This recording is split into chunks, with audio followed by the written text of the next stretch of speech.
السلام علیکم دوستو، آپ دن بھر سن رہے ہوں گے اسرائیل نے بڑے پیمانے پہ ایران کے خلاف حملے کیے اور اس کے بعد باقاعدہ اعلان جنگ کر دیا۔ بن گوریان ایئرپورٹ کو خالی کروا لیا گیا ہے اور اسرائیل کے ساتھ ساتھ باقی علاقے میں بھی اس وقت ایک ریڈ الرٹ کی سی صورتحال ہے۔ تمام ایئر سپیس جتنا بھی ہے اسرائیل سے لے کے ایران تک، اس میں کویت، عراق، شام، بحرین، قطر، یہ سب اس میں شامل ہیں۔ وہ ایریل سپیس جو ہے، فضائی حدود، وہ بند کر دی گئی ہیں اور ایک بڑی غیر معمولی ہنگامی صورتحال پیدا ہو گئی ہے۔ اب یہ تو ایک ڈیولپنگ سٹوری ہے، اس میں بہت ساری باتیں کرنے والی ہیں، لیکن میں چاہ رہا تھا کہ جو تازہ ترین یہ جو حملے ہوئے ہیں، جو نئی اب جنگ چھڑ گئی ہے، اس کا کچھ پس منظر بیان کیا جائے۔ اب واضح طور پہ اسرائیل نے جو گریٹر اسرائیل پروجیکٹ ہے، یعنی اس نے اسرائیل کو وسعت دینی ہے، اس منصوبے کے طور پہ کے حصے کے طور پہ یہ کام شروع کیا ہے۔ مسلسل اس نے ایران کو نشانے پر لے رکھا ہے اور جو کچھ آج کام ایران کے ساتھ ہوا ہے، بھارت نے بھی مئی کے مہینے میں پاکستان کے ساتھ ایسا ہی کچھ کرنے کی کوشش کی، جب ان کے بے شمار طیارے پاکستانی کی فضاؤں کے قریب آ کر انہوں نے پھر پاکستان کے اندر کچھ اہداف کو نشانہ بنایا، مگر پاکستان کی طرف سے جو جواب گیا اس کی وجہ سے بھارت کو کافی سبکی اٹھانی پڑی۔ کم از کم 5 ان کے طیارے مار گرائے گئے اور اس کے بعد بھارت نے مزید جوابی حملے کیے۔ اس میں پاکستان کے 3-4 ملٹری بیسز تھے، وہ بھی خراب ہوئے، لیکن یہ وہ کام تھا جو کہ ایران کے ساتھ اسرائیل نے کیا ہے۔ اب اسرائیل کے ساتھ چونکہ امریکہ ہے، امریکہ کا مطلب ہے کہ سیکیورٹی کونسل کے جو دوسرے بڑے ممبرز ہیں، اس میں برطانیہ ہے، فرانس ہے، وہ اس کے بالکل ساتھ ہیں، لہٰذا بڑی دید دلیری کے ساتھ اسرائیل نے یہ کام کیا ہے۔ اب بنیادی طور پہ کانٹیکسٹ جو تھا، جو تناظر تھا، وہ یہ تھا کہ انٹرنیشنل اٹامک انرجی ایجنسی نے ایک رپورٹ دی کہ ایران یورینیم کی افزودگی کر رہا ہے۔ اس کے ساتھ ساتھ ایران اور امریکہ کے جو مذاکرات تھے ایران کی جوہری صلاحیت اور جوہری تنصیبات کے حوالے سے، وہ بھی نتیجہ خیز ثابت نہیں ہو رہے تھے، اور اسی وجہ سے ایک خطرہ پیدا ہو گیا تھا 2 دن پہلے ہی کہ اب شاید ایران حملے کی زد میں آئے گا۔ اس پہ ہم نے کل ویلاگ بھی کیا کہ حملہ ایران پر اسرائیل کی طرف سے ناگزیر لگتا ہے، کیونکہ پورے خطے میں جو امریکہ نے اپنے سفارتی مشن سے جو غیر ضروری سٹاف تھا اس کو وہاں سے نکلنے کی تاکید کر دی تھی۔ اب تازہ ترین خبر یہ ہے کہ موساد نے، یعنی اسرائیلی انٹیلیجنس ایجنسی نے، ایران کے وسط میں کہیں پہ کسی علاقے میں باقاعدہ ایک ڈرون کا اڈہ قائم کیا، اور اس اڈے پہ موجود جتنے ڈرونز تھے ان کو اسلحہ سے لیس کر کے آج اس نے حملے کیے۔ بڑی پریسائز لوکیشن کو انہوں نے ٹارگٹ کیا، جس کی وجہ سے آپ نے سنا ہوگا کہ کافی سارے جو ایران کے کم از کم 3 اعلیٰ ترین فوجی کمانڈر اور 6 نیوکلیئر سائنٹسٹ تھے، وہ ان حملوں میں مارے گئے۔ اب ظاہر ہے صرف یہ ڈرون بیس نہیں استعمال ہوا، بلکہ جو اردن، عراق، کویت، شام، بحرین، قطر کی فضائی حدود کو بھی ان ڈرون اور میزائل حملوں کے لیے استعمال کیا گیا۔ آپ کو یاد ہے کہ حماس اور حزب اللہ کے رہنما اور انقلابی گارڈز کے رہنماؤں اور سائنسدانوں کا قتل یہ بھی ظاہر کرتا ہے، اور یہ کہ جس طرح ڈرون، اب موساد کا دعویٰ ہے کہ ڈرونز کا ایک اسٹیشن باقاعدہ قائم کیا گیا ایران میں کسی مقام پہ، اس سے ظاہر ہوتا ہے کہ ایران کے اندر سیکیورٹی کا نظام کتنا کمپرومائزڈ ہے، اور یہ کہ اسرائیلی انٹیلیجنس موساد کا ایران میں کافی عمل دخل قائم ہو چکا ہے۔ اسی لیے یہ بات، ایک اور بات بڑی ناقابل یقین لگتی ہے کہ روسی اور چینی سیٹلائٹ بھی تو آخر مدار میں گردش کر رہے ہیں، تو کیا ان کو وقت پہ معلوم نہیں ہو سکا کہ اسرائیل ابھی ڈرون اور میزائل حملے کرنے والا ہے ایران پہ، اور ان کے حوالے سے کیا ایران کو پیشگی اطلاع دی گئی یا نہیں دی گئی؟ آپ اندازہ لگائیے کہ میجر جنرل محمد باقری وہ ایرانی مسلح افواج کے چیف آف سٹاف تھے، جنرل حسین سلامی اسلامی انقلابی گارڈز کے یعنی IRGC جس کو کہتے ہیں اس کے سربراہ، پھر تیسرے جو آفیسر تھے جنرل غلام علی راشد اسلامک ریولوشنری گارڈز کور کے سینئر کمانڈر اور ایرانی فوج کے مرکزی ہیڈ کوارٹر کے سربراہ تھے۔ 6 نیوکلیئر سائنٹسٹ فرید النباسی، عبدالحمید منوچر، محسن فخرزادہ، کرنل سیاد خدائی، کامران آغا مولائی اور بریگیڈیئر جنرل صدیق امیدزادہ اس سے پہلے جنوری 2024 میں مارے گئے تھے۔ یہ تمام لوگ جو میں نے نام لیے یہ 2020 سے مختلف اسرائیلی حملوں کا نشانہ بنے۔ اب جو 2024 جنوری میں بھی ریولوشنری گارڈز کے سربراہ تھے بریگیڈیئر جنرل صدیق امیدزادہ اور وہ انٹیلیجنس آفیسر بھی تھے، اس طرح بریگیڈیئر جنرل محمد رضا زاہدی۔ دمشق میں پھر ایرانی ایمبیسی کمپلیکس پر اسرائیلی حملہ ہوا، اس میں بھی ریولوشنری گارڈز کے جو بڑے سینئر رہنما تھے وہ مارے گئے۔ حماس کے رہنما ہانیہ اور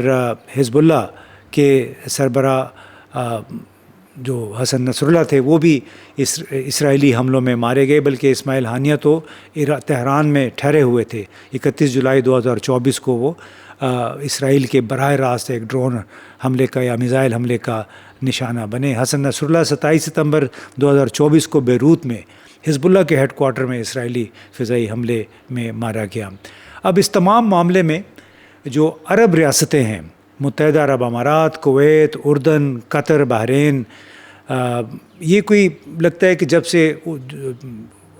2019 میں ابراہم ایکارڈز کا سلسلہ شروع ہوا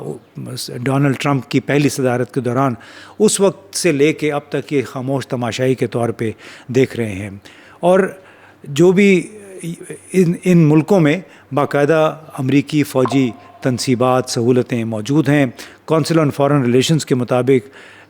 اس خطے میں یعنی ایران کے آس پاس جتنا اسرائیل اور ایران کے آس پاس کے علاقہ ہے جس کو مشرق وسطیٰ بھی کہتے ہیں، کم از کم 19 مقامات پر مستقل اور عارضی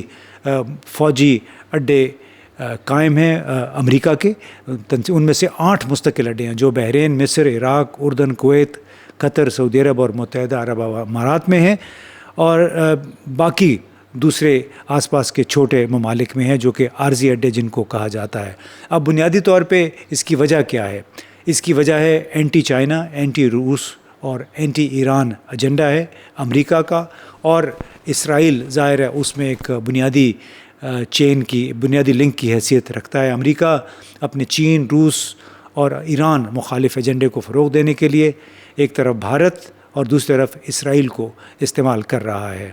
اب آپ کو معلوم ہے کہ ایران کے، چین اور روس کے دونوں کے ساتھ بڑے قریبی تعلقات ہیں، اور پاکستان کے ساتھ بھی اس کی کوئی کم از کم 1000 کلومیٹر کی طویل سرحد ہے، یعنی انتہائی بالکل جڑا ہوا ہمسایہ ہے۔ اب سوال یہ پیدا ہوتا ہے کہ کیا پاکستان خاموشی سے ایران کے خلاف امریکہ اسرائیل اقدامات کی حمایت کرے گا؟ کیا پاکستان مکمل طور پر امریکہ کے حق میں جھک جائے گا؟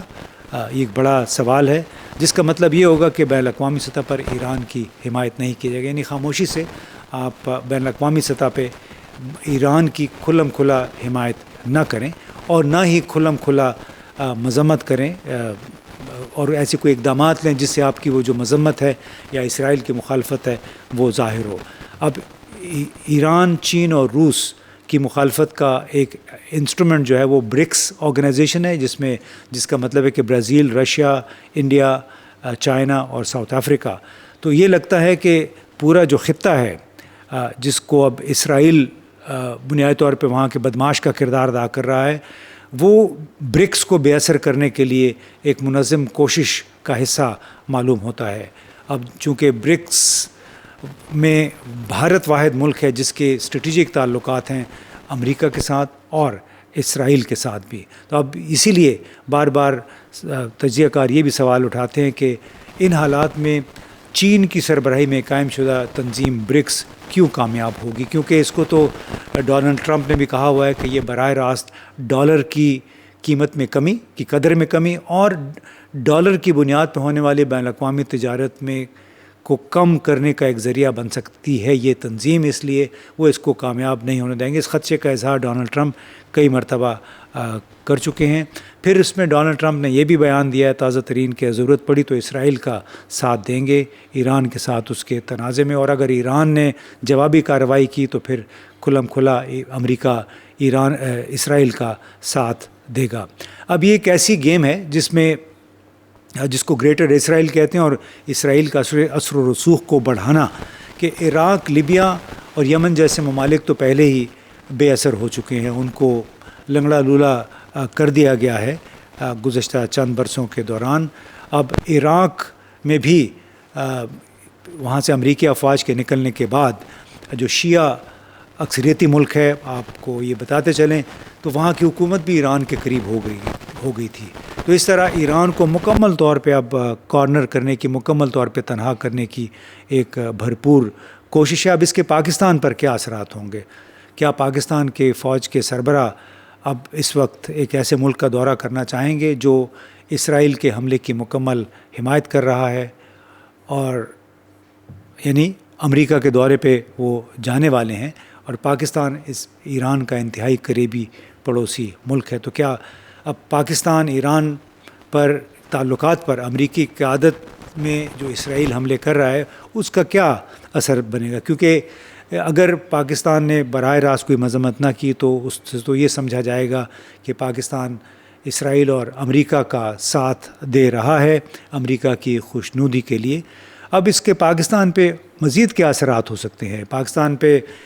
جو عسکریت پسندی ہے، آپ کو معلوم ہے کہ بلوچ لبریشن آرمی اور بلوچ لبریشن فرنٹ بلوچستان میں انہوں نے کافی ادھم مچایا ہوا ہے، قتل و غارت گری کر رہے ہیں، اور یہ کہا جاتا ہے کہ ان تنظیموں کے کچھ اڈے جو ہیں، پناہ گاہیں ہیں، وہ ایرانی بلوچستان میں بھی ہیں۔ تو اگر ایران جو کے پاسداران، جس کو اسلامک ریولوشنری گارڈز کہتے ہیں، وہ ویسے بھی روایتاً تاریخی طور پہ بھی پاکستان کے ساتھ ان کے اچھے تعلقات نہیں رہے، پاکستان کے بارے میں ان کے نظریات کوئی مثبت نہیں ہیں، تو کیا پاکستان کی مکمل طور پہ امریکی کیمپ میں جانے سے اسلامی revolutionary guards, Baloch liberation front, Baloch liberation army اور اس قسم کے جو پراکسی ٹیررسٹ ہیں ان کی حوصلہ افزائی نہیں کرے گی؟ یعنی اس کو تو ایک موقع ملے گا کہ وہ گروپ جو کہ پاکستان میں قتل و غارت گری کر رہے ہیں، اس کی وجہ سے گوادر پورٹ پہ کے منصوبے پہ بھی مکمل طور پہ عمل درآمد اس وقت مشکل لگ رہا ہے۔ تو یہ تو بہت بڑا پاکستان پہ اس کا اثر پڑ سکتا ہے کہ گوادر پورٹ پہلے ہی بیکار پڑی ہوئی ہے، چابہار پورٹ البتہ کافی فعال ہوئی ہے۔ تو اسلامی ریولوشنری گارڈز انتقام کے طور پہ کیا بلوچ لبریشن آرمی اور بلوچ لبریشن فرنٹ کی حمایت شروع کر دیں گے تاکہ وہ پاکستان میں مزید امن و امان کی صورتحال پیدا کریں؟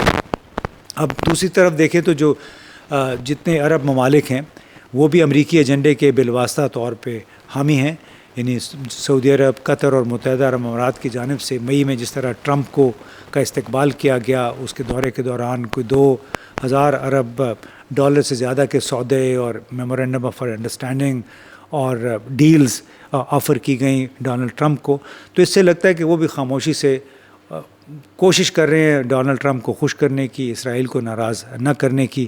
اور اسی لیے سوال اب یہ پیدا ہوتا ہے کہ جو صورتحال پیدا ہو گئی ہے، کیا پاکستان کی فوج کے سربراہ کو امریکہ کا دورہ کرنا چاہیے یا پھر مکمل طور پہ پاکستان کے دفاع کی طرف توجہ دینی چاہیے، کیونکہ بھارت تو مسلسل بڑھکیں لگا رہا ہے، مسلسل اس کے عزائم کا اظہار کر رہا ہے کہ ہم نے پاکستان سے انتقام لینا ہے، اور دوسری طرف ایران میں جو صورتحال تشویشناک پیدا ہو گئی ہے وہ بھی متقاضی ہے پاکستان کے اندر ایک مکمل یکسوئی کی، سویلین اور ملٹری لیڈرشپ کی یکسوئی کی متقاضی ہے۔